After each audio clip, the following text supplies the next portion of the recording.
어린 시절 제가 그 학교에 갈 때면 저희 어머니가 항상 그 인사로서 했던 그러한 인사말이 하나가 있습니다. 그게 뭐냐면 여호와 샬롬이라는 그러한 인사였습니다. 여호와 샬롬. 오늘 말씀에 보게 되면 여호와 샬롬이라고 하는 그러한 어, 문장이 나오고 있죠. 이 단어가 나오고 있죠. 구가 나오고 있죠. 여호와 안에서의 참된 평안이 있다라는 그러한 말씀입니다. 근데 오늘 이 여호와 샬롬이라고 하는 이 말씀이 나와 있지만 사실은 이 여호와 샬롬의 그러한 시기가 이때는 사실은 아니죠. 우리가 오늘 새벽에 보았던 것 같이 이스라엘 백성은 또다시 하나님 앞에 범죄하였습니다. 여호와의 목전에서 악을 행하였습니다. 이 여호와의 목전이라고 하는 것은 여호와 얼굴 앞에서 악을 행하는 것입니다. 하나님 앞에서. 근데 이스라엘이 여호와의 목전에서 악을 행하였다라고 말씀하는데, 근데 이스라엘 자손이라는 이 이스라엘이라는 이름은 뜻이 무엇입니까? 여호와와 씨름하다라는 그런 의미입니다. 여호와 씨름하다. 하나님과 대면하면서 살아가는 민족들이 바로 이스라엘이라는 그러한 이름인데, 하나님과 동행하며 살아가야 되는 그러한 민족이 여호와 앞에서 무엇을 행하고 있습니까? 악을 행하고 있어요. 하나님과 대면하기보다는 하나님과 반대되는 그러한 일들, 우상 숭배의 그러한 일들을 이들이 행하고 있는 겁니다. 그러니까 하나님께서 이들로 하여금 깨닫게 하시기 위하여서 미디안이라고 하는 그러한 족속을 보내셔서 이들에게 고난을 당하게 하십니다. 압제를 당하게 하십니다. 그 미디안이라고 하는 이 사람들이 얼마나 압제를 하였었는지 참 이들에게는 이 7년이라고 하는 시간이 너무나도 긴 시간과 같이 여겨졌습니다. 이들이 이러한 상황 가운데에서 하나님께서는 보통 때 같으면 이렇게 이스라엘 백성이 압제 가운데 부르짖으면 사사를 보내시는데, 오늘 새벽에 말씀해 보게 되면 사사를 보내시진 않으세요. 사사는 이스라엘의 그러한 구원자로서 하나님께서 이 사사에게 세우시는 그러한 사람인데, 사사를 보내지 않으세요. 누구를 대신 보내시냐면 선지자를 보내십니다. 선지자를 보내셔서 그들이 도대체 무엇을 잘못했는지를 알려주십니다. 왜냐하면 이스라엘 백성들이 항상 했던 것이 무엇이냐면, 이 앞에서도 뭐 그 모압 왕 에글론이 뭐 압제하게 되면 하나님 앞 이번만 용서해 주세요 하면서 막 진짜 하나님 앞에 기도하고 용서를 빌고 회개하는 것 같지만, 시간이 지나면 어떻습니까? 또다시 죄악으로 다가가는 겁니다. 시스라의 그러한 병거를 하나님께서 그 다 비를 내리시고 하나님의 그 정권, 그 능력으로서, 전능하신 능력으로서 그들을 구원하셨음에도 불구하고 또 시간이 지나니까 어떻습니까? 금방 다시 죄악을 행하는 그러한 길로 가버렸습니다. 하나님은 그래서 그들에게 그들의 죄악이 무엇인지를 계속 죄짓고 회개하고 죄짓고 회개하고, 근데 사실은 그들이 회개하는 것이 아니죠. 회개하는 것이 아닙니다. 참되게 하나님 앞에 회개하였다면 그들이 하나님을 섬기며 살아야 되는데, 그렇게 살지 않은 그들의 죄에 대하여서 선지자를 보내셔서 그들의 죄가 무엇인지를 알려주세요.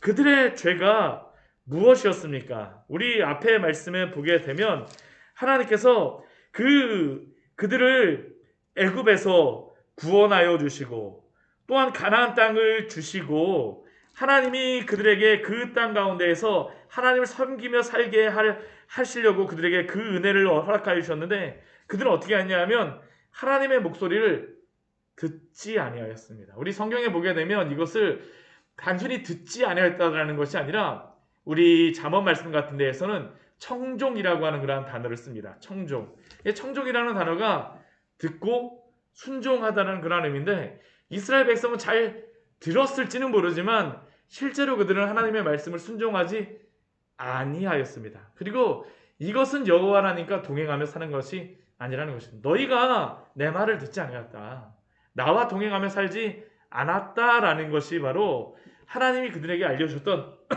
그 죄악의 모습입니다. 그리고 이렇게 선지자를 통하여서 이스라엘의 죄악이 무엇인지를 알려주시고 난 이후에 그 다음에 오늘 말씀해 보게 되면 하나님이 이스라엘 백성들을 구원하시기 위해서 한 명의 사사를 세우십니다. 그 사사의 이름이 무엇입니까? 네, 기드온이라고 하는 그런 사람입니다. 기드온이라고 하는 사람. 이 기드온이라고 하는 사람은 우리 사사기 말씀해 보게 되면 가장 중앙 정도에 나온 그러한 그 사사로서 하나님이 참 이 기드온을 통해서 여러 가지 일들을 행하시죠. 근데 오늘 말씀을 보게 되면 이 기드온에게 하나님이 나타나셨을 때에 참 이 기드온의 그러한 모습이 참 재미있습니다. 우리 11절 말씀을 보게 되면 여호와의 사자가 아비에셀의 사람 요아스에게 속한 오브라에 이르렀다라고 말합니다. 그리고 상수리 나무와 아래에 앉아 있었는데 그 상수리 나무 가까이에 무엇이 있었었냐 하면 이 요아스의 아들 기드온이 지금 포도주 틀에서 이 타작을 하였다라고 이야기합니다. 포도주 틀에서 밀을 타작하였다. 혹시 어렸을 때 이 타작하는 거 혹시 그 구경 가신 적 있으십니까? 타작하는데 혹시 가보신 적 있으세요? 예, 이 도리깨질 같은 거 하고 저도 어렸을 때 서울에서 살다가 강원도로 이사를 가고 너무 신기하게 보여갖고 가을 거지를 하는데 이 볏짚 같은 거 있잖아요. 막 그거 가지고서 탈곡기에다 이렇게 막 돌리면서 하는 게 있으면 손으로다 막 그 하는 그런 탈곡기 있는데 그거 하는데 이렇게 막 하는 거 보면서 너무 재밌어 보여갖고 그 장로님 댁이었었는데 제가 옆에 가고 막 볏짚을 갖다 막 들어다 드리고 막 그랬던 그러한 기억이 있습니다. 근데 이 벼를 탈곡하는 거나 이 밀을 탈곡하는 거나 다 이 탈곡을 하기 위해서는 그 공간이 굉장히 많이 필요합니다. 왜냐하면 이런 것들이 막 바람에 날리기도 하고 이렇게 막 집가리 같은 것들을 다 날리고 벼달만 이렇게 모으고 해야 되니까 바닥에는 이렇게 그 비닐 같은 것들을 깔아놓고 그 위에서 이렇게 도리깨질을 하면서 막 탈곡기 같다 하고 그렇게 합니다. 넓은 장소가 필요해요. 이스라엘에서는 이 밀을 타작할 때 어떻게 했었냐 하면 그 철 타작기 같은 거를 써갖고 그 곡식 같은 거로다 곡식 위에다가 그 말을 철 타작기를 뒤에다 딱 묶어갖고 짐승을 묶어갖고 쭉 다닙니다. 그렇게 하면 이 밀이 다 떨어지면서 이게 타작이 되는 그러한 모습이었었는데 이 짐승이 다니려고 그러니까 공간이 어때야 됩니까? 넓어야 됩니다. 좁은 데에서 이것을 할 수가 없어요. 근데 오늘 이 요아스의 아들 기드온이라고 불리는 이 사람 사사로다 세우신 하나님의 이 사사는 오늘 어디에서 타작을 하고 있냐면 포도주 틀에서 타작하였다라고 말씀하고 있습니다. 이스라엘의 포도주 틀이 어떻게 생겼는지 제가 한번 보여드릴게요. 이게 바로 이스라엘의 그 포도주 틀입니다.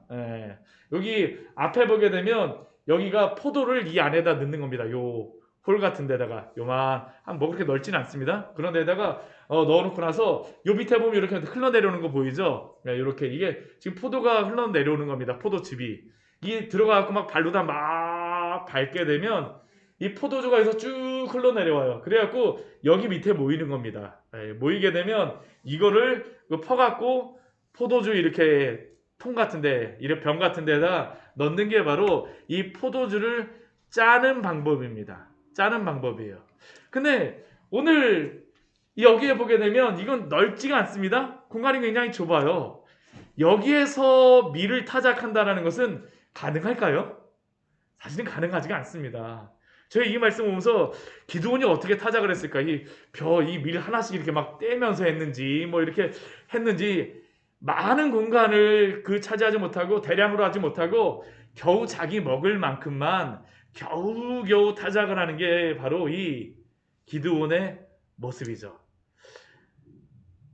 그런데 이렇게 행하는 그 이유가 무엇이냐 하면 오늘 11절 말씀 보게 되면 미디안 사람에게 알리지 아니하려 하여서 이 미디안 사람들이 너무나도 압제를 하니까 아침에 그 말씀에 우리 같이 나누었었는데 미디안 사람들이 유목민족입니다. 유목민들인데 어느 정도로 다 이스라엘 백성들을 압제하였었냐 하면 그들이 이스라엘 백성들이 밀이나 보리 같은 걸 심게 되면 짐승을 가져갖고 막 거기 막 먹게 하는 겁니다.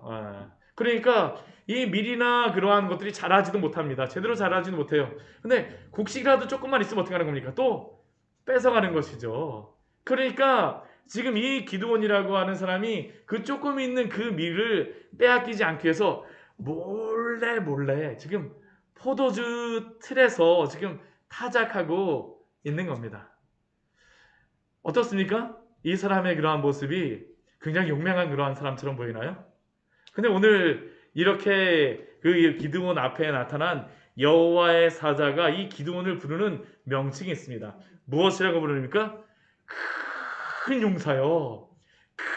큰 용사요. 지금 이 기드온은 무서워갖고 여기서 겨우겨우 누가 볼까 하면서 막 이렇게 막 그 밀 이렇게 막 하면서 타작도 아니죠. 막 이렇게 따내면서 미디안이 오는지 안 오는지 막 그냥 모습을 살피면서 하고 있는데 여호와의 사자가 나타나고 기드온에게 큰 용사라고 합니다. 왜 이 기드온에게 큰 용사라고 이야기를 할까요? 우리는 큰 용사라고 하는 것을 힘이 세고 능력이 있는 사람을 큰 용사라고 생각할지 모르지만 이 하나님의 사자가 여호와의 사자가 기드온에게 큰 용사라고 하는 이유는 한 가지입니다. 여호와께서 너와 함께 하신다라는 것입니다. 여호와가 함께 하시면 바로 기드온이 이렇게 소심한 사람을 있다 할지라도 하나님이 큰 용사로 만드실 수 있다라는 것이 바로 오늘 말씀을 통하여서 우리에게 알려주시는 귀한 교훈이죠. 우리는 이 세상 속에서 여러 가지 학벌과 돈과 인맥과 체력이 힘이요 능력이라고 하지만 성경은 하나님이 함께 하시는 그 사람을 용사라고 말씀합니다. 하나님이 이 소심한 기드온과 함께 하심으로 용사로 세워 가시는 그러한 말씀이 바로 이 기드온 지금 이후에 나오는 그러한 말씀이죠. 하나님이 그 이러한 일들을 이루시겠다라고 기드온을 통하여서 우리에게 보여주시는 것입니다. 그런데 이렇게 기드온에게 큰 용사여 하면 기드온은 그래 내가 소심하게 이렇게 타작을 하지만 하나 여호와의 사자가 나타나서 이렇게 하게 되면 감사합니다. 제가 큰 용사였었군요 하면서 무엇이라고 반응을 좀 해야 될 텐데 기드온은 어떻게 하냐면 자기가 생각해도 자기는 큰 용사가 아니에요. 그러니까 자신은 큰 용사가 될 자격이 없다라고 생각하니까 이 여호와의 사자를 향하여서 시비조로다 이렇게 얘기합니다. 우리 13절 말씀에 보게 되면 그가 이 여호와의 사자에게 몇 가지 질문을 하고 있죠. 지금 여호와의 사자를 향하여서 나를 큰 용사라고 말씀하셨지만 오 주여 여호와께서 만약 우리와 함께 계셨다라면 어찌하여 이 모든 일이 우리에게 일어났습니까? 라고 그는 지금 질문하고 있습니다. 여호와께서 기드온에게 너와 함께 하시겠다라고 한 말씀이 그의 기분을 사실은 좀 상하게 한 것이죠. 아니 여호와 하나님이 살아계시다라면 우리 함께 계셨다라면 미디안에게 이렇게 고난을 당하여서 굴과 산으로 도망다니면서 내 자신이 지금 포도주 틀에서 밀타작하는 것이 말이 되냐라는 것이 바로 지금 기드온이 여호와의 사자를 향하여서 하고 있는 그러한 질문입니다. 어찌하여 또 그의 두 번째 그의 질문은 무엇입니까? 우리 조상들이 이전에 애굽에서 올라오게 하실 때 여호와 하나님께서 그 모든 이적을 행하셨었는데 지금 도대체 그렇게 이적을 행하신 그 하나님은 도대체 어디 계십니까? 라는 게 바로 지금 기드온이 가지고 있는 그러한 질문이죠. 하나님이 그 이적을 행하셨다라고 제가 듣기는 했어요. 그러나 당신이 그 기적을 행하셨던 그 하나님은 도대체 어디 계십니까? 그러니까 기드온이 지금 이 여호와의 사자를 향하여서 여호와를 향하여서 그 질문하고 있는 것이 무엇입니까? 당신이 우리를 버리신 것이 아니십니까? 라고 지금 질문하고 있죠. 당신이 우리를 버렸기 때문에 우리가 이러한 고난을 당하고 있는 것이 아닙니까? 라는 게 바로 지금 기드온이 지금 여호와의 사자를 향하여서 하고 있는 그러한 질문입니다. 그리고 이것은 기드온의 생각뿐만이 아니죠. 이스라엘 백성들이 하나님을 향하여서 갖고 있었던 그러한 생각입니다. 이스라엘 백성에게 100이면 100 다 붙잡고 물어보면 그들은 한 명도 자신들이 하나님의 백성인 것을 추워도 의심하지 않았을 것입니다. 그런데 지금 이렇게 문제가 발생하고 있는 것은 자신들의 문제가 아니라 누구의 문제라고 생각을 하는 겁니까? 하나님 문제라고 생각을 하고 있죠. 하나님이 자신들을 떠나시거나 아니면 버리셨기 때문이라고 그들은 생각하고 있습니다. 하나님이 지금은 우리와 함께 계시지 않은가 봐. 그런데 이러한 이들을 향하여서 하나님이 말씀하셨던 것은 무엇입니까? 우리 6장, 우리 오늘 새벽에 보았던 말씀이 바로 하나님이 선지자를 통하여서 그들에게 주셨던 그러한 답이었었죠. 우리 8절 말씀을 보게 되면 하나님이 선지자를 통하여서 그들에게 말씀하셨어요. 이스라엘 하나님, 내가 너희를 애굽에서 인도하여 내며 너희를 그 종되었던 집에서 나오게 하였고 애굽 사람의 손과 너희를 학대하던 모든 자의 손에서 너희를 건져내고 그들을 너희 앞에서 쫓아내고 그 땅을, 이 가나안 땅을 주었었는데 너희는 어찌하여서 내 목소리를 듣지 아니하느냐. 하나님이 그들의 소리를 들으시지 않은 것이 아니라 하나님이 그들을 버리신 것이 아니라 누가 떠났다라는 겁니까?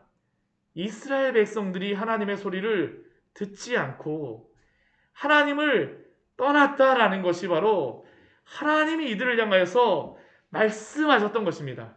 그런데 이들은 무엇이라고 생각해요? 하나님이 나를 안 들어주셨다라고 지금 생각하고 있는 거죠. 그러면서 하나님을 의심하고 있습니다. 그러나 이렇게 질문하는 기드온을 향하여서 여호와의 사자 하나님께서는 기드온에게 이것에 대해서 아무 말씀도 하지 않으세요. 단지 그에게 무엇이라고 말씀하시냐 하면 오늘 우리 말씀을 보게 되면 우리 14절 말씀 보게 되면 이렇게 말씀하죠. 너는 가서 이 너의 힘으로 이스라엘을 미디안의 손에서 구원하라. 내가 바로 너를 보낸 것이 아니냐라고 지금 말씀하십니다. 내가 바로 너를 보내었다. 너의 그 힘으로 구원하라. 그런데 이러한 하나님의 말씀에 대한 하나님의 명령에 대한 기드온의 대답은 무엇입니까? 주님, 내가 여기 있사오니 나를 보내소서라고 기드온이 대답을 할까요? 아닙니다. 그렇게 대답하지 않아요. 우리 15절 말씀 보게 되면 또 그가 대답하죠. 오 주여, 내가 무엇으로 이스라엘을 구원하리이까? 나의 힘으로 가서 구원하라고 하지만 나는 힘이 없어요. 나의 아버지의 집은 므낫세 중에서 극히 작았고 나는 내 아버지 집에서도 가장 작은 사람이 바로 난데 어떻게 이스라엘을 구원할 수 있습니까? 라는 게 바로 기드온의 대답이죠. 그런데 하나님께서는 이렇게 말하는 기드온을 향해서 무엇이라고 말씀하실까요? 우리 16절 말씀 같이 한번 읽어보도록 하겠습니다. 여호와께서 그에게 이르시되 내가 반드시 너와 함께하리니 내가 미디안 사람 치기를 한 사람을 치듯 하리라 하시니라. 아멘. 기드온의 능력은 기드온이 큰 용사가 되는 것은 결코 그의 집안의 크기나 그가 가진 힘이 아닙니다. 기드온의 능력과 힘은 하나님이 함께 하시는 것이 바로 그의 힘입니다. 그리고 이것은 우리에게도 동일하지 않습니까? 이스라엘이 이스라엘 되는 것은 하나님이 동행하시기 때문에 이스라엘이 되는 것이고 기드온이 기드온 되고 큰 용사가 되는 것은 하나님이 동행하시기 때문에 그가 큰 용사가 되어지는 것입니다. 그리고 이것은 모든 성도에게도 동일한 원리입니다. 성도의 능력과 힘은 바로 주 안에 있는 줄 믿습니다. 주와 동행하는 것이 바로 우리의 힘인 줄 믿습니다. 우리가 만약 이것을 놓치게 되면 어떻게 할까요? 기드온처럼 행동을 하는 것이죠. 어찌하여 하면서 하나님이 함께하여 주지 않는다라고 원망을 하거나 나는 힘이 없어요라고 그 생각을 하거나 하나님이 함께 하시겠다라고 말씀하심에도 불구하고 나는 안 된다니까요라고 대답할 수밖에 없는 것이 바로 우리의 모습일 수밖에 없음을 기억하십시오. 그러나 성도의 힘과 능력은 항상 하나님이 함께하여 주시는 것입니다. 기드온에게 주시는 그 약속도 바로 이것입니다. 내가 반드시 너와 함께 하리니 내가 미디안 사람 치기를 한 사람을 치듯 하리라. 미디안이 강한 것이 문제가 아닙니다. 기드온이 약한 것도 문제가 아니에요. 하나님이 함께 하시면 이 모든 일들을 감당할 수 있는 줄 믿습니다. 이것은 또한 우리에게도 주시는 그런 말씀 아닙니까? 우리에게도 주시는 말씀이죠. 그리고 이러한 그 말씀을 들었을 때에 그러나 기드온은 한 가지를 또 요청을 합니다. 우리 기드온의 모습을 보게 되면 참 여러 가지 요청하는 게 많습니다. 확인을 해야지만 되는 사람이 이 기드온입니다. 우리 17절 말씀을 보게 되면 이렇게 여호와의 사자가 이렇게 말하였음에도 불구하고 우리 17절 말씀에 보면 그가 이렇게 하죠. 만일 내가 주께 은혜를 입었사오면 나와 말씀하신 이가 주 되시는 표징을 내게 보이소서. 이것은 무엇일까요? 여호와가 그렇다라는 것은 그 말은 제가 인정할 하나님 말씀이니까 그럴 수 있겠지만 그 말씀은 맞는다라고 생각하지만 근데 당신을 내가 어떻게 믿겠습니까? 라는 게 바로 지금 기드온이 질문하고 있는 것 아닙니까? 그러니까 기드온이 어떻게 합니까? 내가 예물을 가지고 주께 올 테니까 제가 당신이 떠나지 말고 기다려 주십시오. 기다려 주십시오. 그러니까 이 여호와의 사자가 기다립니다. 그럴 때 어떻게 합니까? 이 기드온이 가서 염소 새끼 하나를 얼른 준비해서 오죠. 염소 새끼 하나를 준비해서 오고 또 가루 한 에바로 무교병도 만들어서 옵니다. 고기를 소쿠리에 담고 국을 양푼에 담고 상수리 나무 아래로 가져다가 그에게 드렸을 때에 그 하나님의 사자가 기드온에게 말합니다. 고기와 무교병을 가져다가 이 바위에 놓고 국을 부으라. 그리고 기드온이 그렇게 했을 때에 여호와의 사자가 어떻게 합니까? 손으로 지팡이 끝을 내밀어서 고기와 무교병에 대니 불이 바위에서 나와갖고 그 고기와 무교병을 살랐다라고 말씀하고 있습니다. 이것을 우리에게 그 기드온에게서 보여주는 것은 무엇이냐 하면 지금 여호와의 사자가 단순히 그냥 청사와 같은 그런 존재가 아니라는 겁니다. 이 여호와의 사자는 그 무엇을 의미하냐 하면 현현하신 예수님을 나타낸다라고 보통 우리가 생각을 합니다. 예수님께서 이 땅에 성육신하신 것은 아니시지만 그러나 우리가 사사기 말씀이라던가 또한 창세기에 아브라함에게 나타나셨던 그러한 말씀들을 보게 되면 이거는 하나님이 아니시고는 이러한 그 말을 할 수가 없게 되어지죠. 오늘 그 여호와의 사자라고도 하지만 이 여호와의 사자가 여호와로서 또한 지칭되고 있음을 우리에게 말씀하고 있습니다. 그럼 그분이 누구겠습니까? 현현하신 그 성자 예수님을 나타내고 있는 것이죠. 그리고 이렇게 보여지는 이러한 모습은 흡사 무엇과 비슷하냐면 이 기드온을 지금 부르시는 이 말씀은 모세를 부르실 때 그 말씀 기억나십니까? 모세를 부르실 때에 그 지금 말씀하시는 것과 거의 유사합니다. 떨기나무 가운데에 불 가운데에 나타나셨던 것 같이 지금 지팡이 끝을 내밀어서 이것들을 다 불로 사르는 것들 또한 기드온을 부르시는 그러한 말씀들 오 주여 나는 할 수 없습니다라는 그러한 가운데에서 하나님이 모세를 부르셨던 것 같이 지금 기드온을 부르고 계시는 것이죠. 부르고 계시는 것입니다. 그리고 이렇게 그 여호와의 사자가 그 여호와의 사자인 줄을 알고 기드온이 알게 되자 우리 22절 말씀 보게 되면 그가 고백하는 그러한 고백이 있습니다. 무엇이라고 고백합니까? 슬프도소이다 주 여호와여 내가 여호와의 사자를 대면하여 보았나이다 라고 그가 고백하죠. 슬프도소이다 주 여호와여 내가 여호와의 사자를 대면하여 보았나이다. 왜 이렇게 슬퍼하면서 이야기를 하겠습니까? 여호와 하나님을 보았다는 겁니다. 여호와 하나님을 보게 되면 살 사람이 없기 때문에 내가 죽는 것에 대한 그러한 두려움 가운데서 지금 기드온이 이렇게 말을 하고 있죠. 그러한 기드온을 향하여서 여호와께서 그에게 무엇이라고 말씀하십니까? 우리 같이 한번 읽어보도록 할까요? 너는 안심하라 두려워하지 말라 죽지 아니하리라 라고 하시니라. 여호와께서 안심하라고 말씀하시죠. 두려워하지 말라라고 말씀하십니다. 죽지 아니하리라라고 말씀하세요.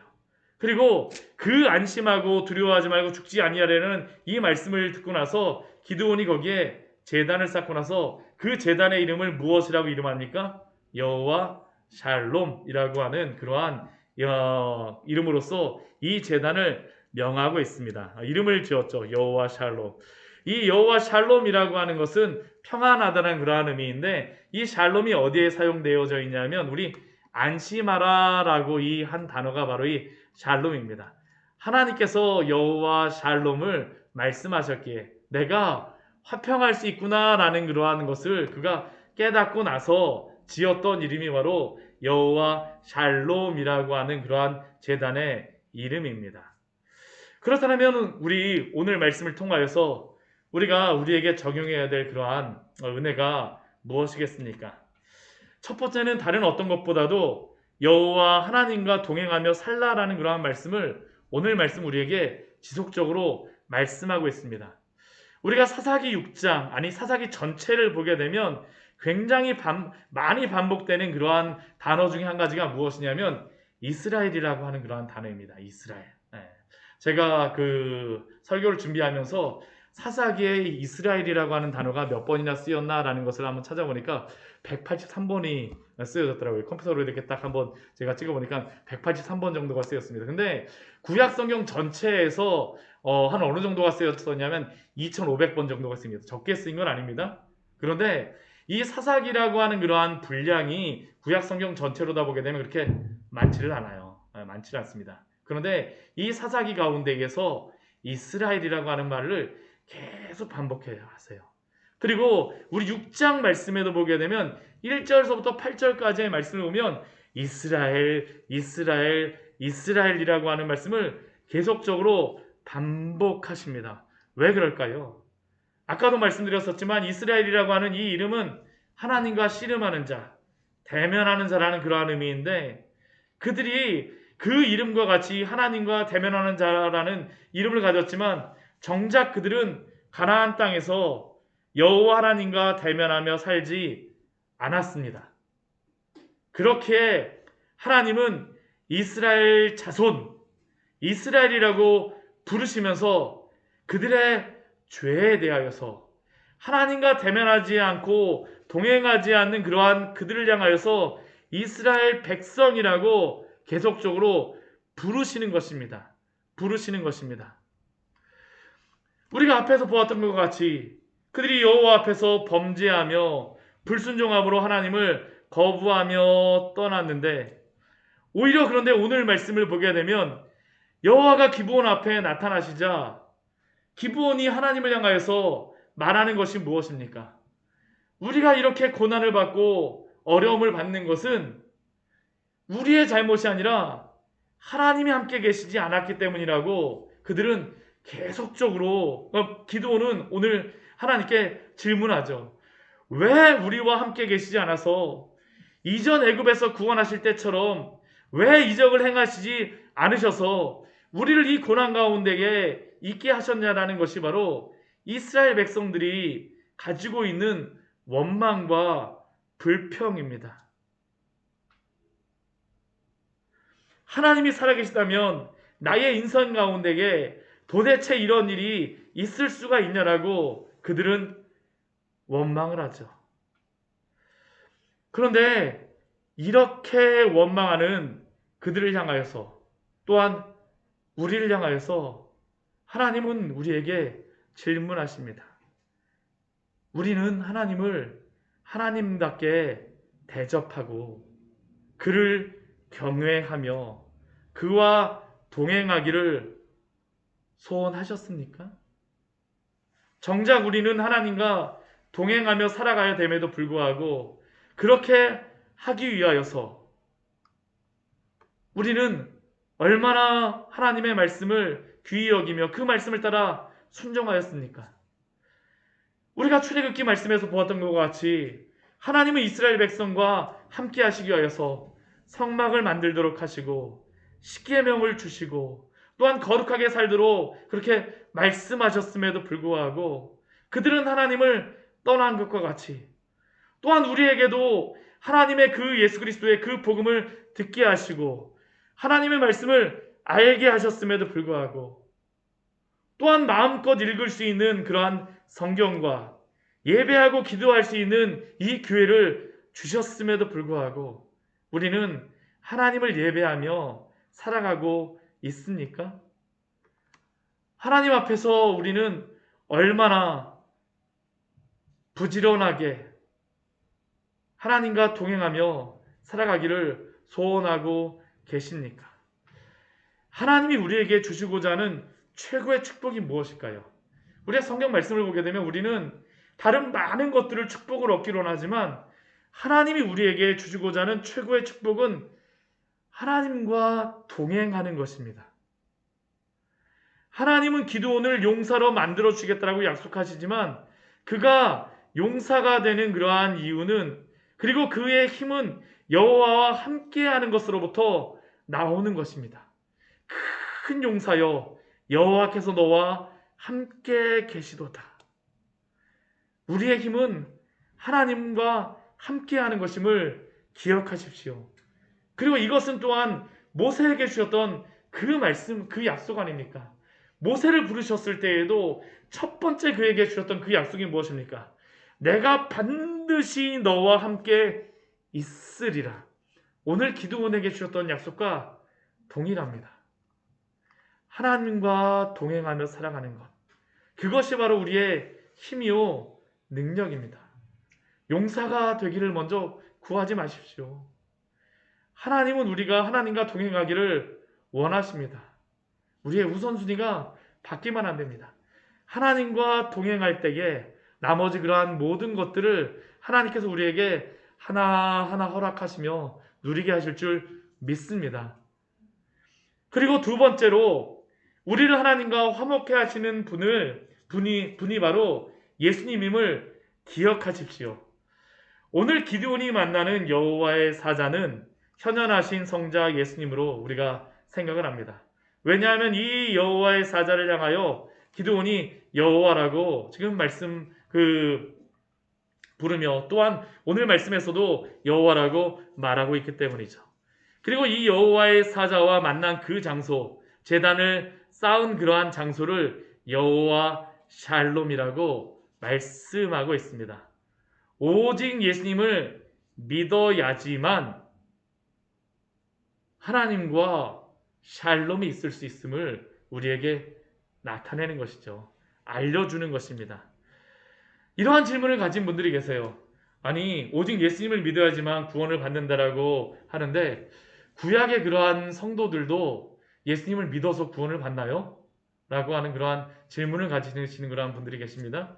구약의 성도들은 어떻게 구원을 받을까요? 역시 구약의 성도들도 역시 예수님을 믿음으로 구원을 받습니다. 그러나 우리와 조금 다른 것이 있죠. 구약의 성도들은 오실 예수 그리스도를 믿음으로 받는 것이고 우리는 오신 예수 그리스도를 믿음으로 받는 것입니다. 오늘 말씀을 보십시오. 여호와를 위하여서 제단을 쌓은 그곳에서 여호와 샬롬이라고 하였는데 예수 그리스도의 그 현현이신 그 분이 그곳에서 기드온과 여호와 샬롬이 오직 그 예수 그리스도를 통하여서만 이루어질 수 있음을 오늘 구약에서도 우리에게 알려주고 있음을 우리는 기억해야 합니다. 우리가 오직 하나님과 동행하며 오직 하나님과 화평할 수 있는 방법은 오직 예수 그리스도를 믿음으로써만 우리가 하나님과 화목하며 화평할 수 있는 줄 믿습니다. 요한복음 14장 6절 말씀은 그래서 우리에게 이렇게 말씀하고 있죠. 내가 곧 길이요 진리요 생명이니 나로 말미암지 않고는 아버지께로 올 자가 없느니라. 오직 예수님을 통하여서만 여호와 샬롬이 있음을 기억하십시오. 또한 우리 사도행전 4장 12절 말씀에는 우리에게 이렇게 말씀합니다. 우리 사도행전 4장 12절 말씀은 같이 한번 찾아보도록 할까요? 우리 사도행전 4장 12절의 말씀입니다. 우리 신약성경입니다. 신약성경 사도행전 4장 12절의 말씀입니다. 같이 한 목소리 읽도록 하겠습니다. 신약성경 192페이지입니다. 같이 읽겠습니다. 다른 이로서는 구원을 받을 수 없나니 천하 사람 중에 구원을 받을 만한 다른 이름을 우리에게 주신 일이 없음이라 하였더라. 천하 사람 중에 다른 이름으로서 우리가 구원받을 이름이 없습니다. 오직 예수 그리스도의 이름으로만 우리가 구원을 받습니다. 구약의 성도들도 신약의 성도들도 앞으로 태어날 모든 사람들도 오직 예수 그리스도를 통하여서만 하나님과 화목될 수 있음을 기억하십시오. 사도행전 16장 31절 말씀에는 또한 우리에게 이렇게 말씀합니다. 주 예수를 믿으라. 그리하면 너와 내 집이 구원을 받으리라. 오직 그리스도 예수를 믿음으로써만, 그 이름으로써만 우리와 우리의 집이 구원을 받는 줄 믿습니다. 오직 예수 그리스도 안에서만 하나님과 화목될 수 있습니다. 이것이 바로 여호와 샬롬을 통하여서 우리에게 주시는 그 은혜가 아닙니까? 오직 죄인은 그리스도를 통하여 하나님과 화목, 여호와 샬롬을 누릴 수 있습니다. 여호와 동행하는 삶을 살아가십시오. 그리스도 안에서 살아가십시오. 이것이 바로 오늘 말씀을 통하여서 우리에게 주시는 귀한 은혜입니다. 같이 기도하도록 하겠습니다. 우리 오늘 말씀 같이 기억하시면서 우리 기도하기를 원합니다. 기드온 될 수 있고 기드온이 큰 용사가 되어줄 수 있는 그러한 이유는 여호와와 함께하기 때문입니다.